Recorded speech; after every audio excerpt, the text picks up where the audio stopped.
প্রিয় ভাইরা, গুরুত্বপূর্ণ একটা প্রশ্ন। ইসলামী ব্যাংক বলতে বাংলাদেশে এখন অনেকগুলো ইসলামী ব্যাংক আছে। এই ইসলামী ব্যাংকগুলোতে টাকা রেখে আমরা তার লভ্যাংশ ভোগ করতে পারবো কিনা, এই বিষয়ে ওলামা একরামের একাধিক মত আছে। কিছু ওলামা একরামের গবেষণা অন্তে তারা বলেন যে ইসলামী ব্যাংকগুলো আমাদের দেশের পরিসরে কেন্দ্রীয় ব্যাংকের অধীনে থাকতে হয়, দেশের প্রচলিত নিয়মকানুন মেনে চলতে হয়, যার কারণে এবং অনেক ক্ষেত্রে সদিচ্ছার অভাব বা ঘাটতি থাকার কারণে পরিপূর্ণ ইসলামিক না। যেহেতু পরিপূর্ণ ইসলামিক না, অতএব সেখানে টাকা রেখে সেটার লভ্যাংশ খাওয়া জায়েজ হবে না। এটা হলো কিছু আলেমদের মত। এর বিপরীতে অন্য ওলামা একরাম বলেন যেহেতু আমাদের সমস্ত ইসলামী ব্যাংকগুলোর শরিয়া বোর্ড আছে এবং সে শরিয়া বোর্ডে গ্রহণযোগ্য ওলামা একরাম বসে আছেন, তাদের দায়িত্ব হলো এটা ইসলামী পদ্ধতিতে চলছে কিনা মনিটরিং করা, পরামর্শ দেওয়া। তো সেক্ষেত্রে ওলামা একরামের এই শরিয়া বোর্ডের উপরে আস্থা রেখে তারা কি করছেন না করছেন ওই দায়িত্ব আমার না। আমি ওলামা একরামের শরিয়া বোর্ডের প্রতি আস্থা রেখে সেখান থেকে লভ্যাংশ খেতে পারি। দুইটা মত পেলাম কিনা? এই দুই মতকে সমন্বয় করে একটা তৃতীয় মত দেই আমি আপনাদের। সেটা হলো ইসলামী ব্যাংকগুলোতে টাকা জমা রাখা এক জিনিস, আর সেখানে বিভিন্ন মেয়াদে কিস্তিতে টাকা রেখে লাভ খাওয়া আরেক জিনিস। ইসলামী ব্যাংকগুলোতে টাকা রাখা শুধু জায়েজই নয়, বরং জরুরি এবং উত্তম, এবং একজন মুমিন হিসেবে আমরা বাধ্য টাকা জমা রাখা যে কোনো ইসলামী ব্যাংকে। কেন? কারণ সুদী ব্যাংকে আমি টাকা জমা রাখলে কেমন যেন তাদেরকে সুদী কারবারে কি করলাম, সহায়তা করলাম। আমার এই টাকাটা পেয়ে তারা সুদে সহায়তা করবে। ইসলামী ব্যাংকগুলো আর কিছু করুক আর না করুক, একটা কাজ তো তারা করবে, সেটা কি? আমার এই টাকাটা নিয়ে সুদ যে হারাম, এই একটা কনসেপ্ট ইসলামী ব্যাংকগুলো বাংলাদেশে বিস্তার করছে কি করে নেই? অন্য ব্যাংকগুলোতেও বলে কয়ে ঘুষ দিয়ে ঘোষণা দিয়ে কি দেয়, সুদ দেয়। আর সুদ যে হারাম এই কনসেপ্টটা ইসলামী ব্যাংকগুলো বাংলাদেশে একরকম প্রতিষ্ঠিত করছে। বাস্তবায়ন যাই হোক এটা জানাইছে, এলেমটা তারা প্রচার করছে। স্বীকৃতি এবং স্লোগান হলো তারা সুদমুক্ত ব্যাংকিং চায়। অতএব তাদের কাছে টাকা রাখা আর সুদী ব্যাংকে টাকা রাখা বেশ কম আছে না নেই? সুদী ব্যাংকে টাকা রাখা মানে সরাসরি সুদখোরকে আমি হেল্প করা, ঠিক না? তাহলে আমরা ইসলামী ব্যাংকের টাকা জমা রাখবো অন্য ব্যাংকের উপরে প্রাধান্য দিয়ে, এতে কোনো সন্দেহ নাই। দ্বিতীয় হলো টাকা বিভিন্ন পলিসিতে রেখে সেখান থেকে কি খাওয়া, লাভ খাওয়া। এটা হালাল কিনা তার জন্য বলেছি ওলামা একরামদের একটি মত। অনেকে বলেছেন যে এটা হালাল, কারণ এখানে শরিয়া বোর্ড আছে, ওনারা দেখছেন, আমার আর ভেতর দেখার দরকার নাই, বাকি দায়িত্ব তাদের, আল্লাহর কাছে তারা সব বিষয়ে তো আমি গভীরে যা দেখার দরকার নাই, জরুরি না।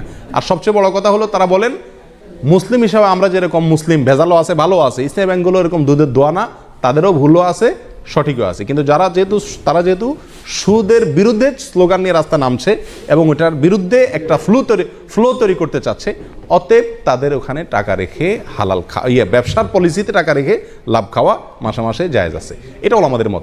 অন্য ওলামা একরাম বলেন যে না, পরিপূর্ণভাবে ইসলামীভাবে চলতে পারে না, বাধা আছে, অথবা সদিচ্ছার অনেক ক্ষেত্রে অভাব আছে, এই জন্য না জায়েজ। এক্ষেত্রে আমি বলবো তৃতীয় মতটি, সেটা হলো যদি আপনার বিকল্প কোনো পথ খোলা থাকে তাহলে আপনি এই ব্যাংকে টাকা রেখে লাভ খাওয়ার চাইতে সরাসরি ব্যবসা করুন, সেটা সবচেয়ে নিরাপদ এবং ভালো, সন্দেহ থেকে দূরে থাকলেন। আর যদি অন্য কোনো সমস্ত উপায়গুলো বন্ধ হয়ে যায় তাহলে ইনশাআল্লাহ বিদিনিল্লাহ এটা পরিপূর্ণ হারাম হবে না। আল্লাহু আলাম। ইসলামী ব্যাংকে ডিপিএস বা ফিক্সড ডিপোজিট রেখে তার লভ্যাংশ ভোগ করা যাবে কি? যেহেতু ব্যাংকের কর্তৃপক্ষের সঙ্গে কথা বললে তারা জানান যে কয়েকটি কারণে সুদ হওয়ার সম্ভাবনা আছে, সেগুলো তারা এড়িয়ে চলেন। যে সকল কারণে সুদ হওয়ার সম্ভাবনা আছে ইসলামী ব্যাংকগুলো তা এড়িয়ে চলেন। তারা আরো বলেন যে ব্যাংক যেহেতু গ্যারান্টি দিচ্ছে সুদ না হওয়ার, সুতরাং এরপরও ব্যাংক সুদি লেনদেন করলে এর জন্য ব্যাংকই দায়ী থাকবে, গ্রাহক নয়।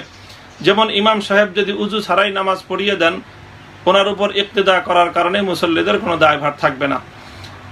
তো এটি একটি কমন সমস্যা আমাদের সমাজে, যে ইসলামী অনেকগুলো ব্যাংক আমাদের সমাজে শুধু নয়, আমাদের দেশে শুধু নয়, আন্তর্জাতিক ক্ষেত্রে অনেক, সারা দুনিয়াতেই ইসলামী ব্যাংক চলছে এখন। তো এখন এই ইসলামী ব্যাংকগুলোতে ডিপোজিট রেখে ইসলামী ব্যাংকগুলোর যে মুদারাবা অ্যাকাউন্ট আছে, সেই মুদারাবা সেভিংস অ্যাকাউন্টে টাকা রাখলে সেখান থেকে লভ্যাংশ আসে, সেই লভ্যাংশ ভোগ করা এটি বৈধ হবে কিনা? তো প্রিয় ভাই, এই ব্যাপারে আসলে ওলামায়ে কেরামের মতামত বিভিন্ন রকমই পাওয়া যায়। আমি এক্ষেত্রে ফতোয়ার ভাষায় কথা না বলে, আমি মাসআলার ভাষায় কথা না বলে আমি পরামর্শের কথা বলতে চাই। পরামর্শের কথা বলবো, সেটি হলো যে যেহেতু আসলে একটি ইসলামী ব্যাংক, যে কোনো ব্যাংক হাজার হাজার লক্ষ লক্ষ ডিপোজিটরদের কাছ থেকে সঞ্চয় সংগ্রহ করে থাকে, অতঃপর এই সঞ্চয়ের টাকাগুলো তারা ইনভেস্ট করে থাকে বিভিন্নভাবে। প্রত্যেকটি ব্রাঞ্চ থেকে এরকম শত শত ফিনান্স হয়, শত শত ইনভেস্ট হয়, এবং প্রত্যেকটি এই ইনভেস্টেরই যে লভ্যাংশ হয় সেই লভ্যাংশগুলো একত্রিত হয়ে সেটি ডিপোজিটরদের মধ্যে ডিস্ট্রিবিউশন হয়। কাজেই প্রতিটি লেনদেন স্বচ্ছ এবং সঠিকভাবে হচ্ছে কিনা এটি আসলে নিশ্চিতভাবে বলা কঠিন। আর আমাদের অভিজ্ঞতা হলো আমাদের দেশে ইসলামী ব্যাংকিং সেক্টরেও এখনো পর্যন্ত পর্যাপ্ত পরিমাণ ব্যাংকার এমন তৈরি হননি যারা আসলে এই কাজগুলো আমানতদারির সাথে পরিপূর্ণভাবে করবেন। কিছু ত্রুটি বিচ্যুতি থেকেই যায়।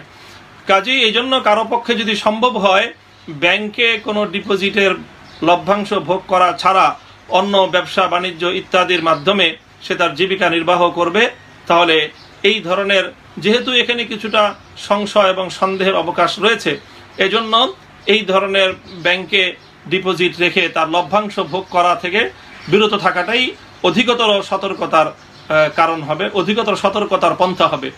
আর যদি কেউ একান্ত বাধ্যই হয়ে যায়, তার যদি আর কোনো উপায় না থেকে থাকে, সে যদি এমন অবস্থায় হয়ে যায় যে তার অন্য কোনো আয় উপার্জনের ব্যবস্থা নেই, এমনকি সে কোনো উপায় না পেয়ে শেষ পর্যন্ত কোনো সুদী ব্যাংকে টাকা রেখে সুদ খাওয়ার মতো পরিস্থিতি তার, এরকম যদি তার দিনদারির অবস্থা হয়, তাহলে সেই ধরনের ভাইদেরকে আমরা পরামর্শ দিব যে তুমি সরাসরি সুদী ব্যাংকে সুদ রেখে টাকা রেখে সুদ না খেয়ে তুমি ইসলামী ব্যাংকে ডিপোজিট রেখে সেখানকার লভ্যাংশ ভোগ করো। আর এই কথাটি অবশ্যই যারা ব্যাংকের সঙ্গে সংযুক্ত আছেন, দায়িত্বশীল রয়েছেন, ব্যাংকগুলোর যারা শরিয়া কাউন্সিলের মেম্বার রয়েছেন এবং ব্যাংকগুলোর যারা ম্যানেজিং পোস্টগুলোতে রয়েছেন, দায়িত্ব অবশ্যই তাদের উপর বর্তাবে। তবে গ্রাহকরা যেহেতু জানছি আমরা ব্যাপকভাবে কিছু সংশয় রয়েছে, কাজে এক্ষেত্রে গ্রাহকদেরও একেবারে সম্পূর্ণ দায় মুক্তির উপায় নেই।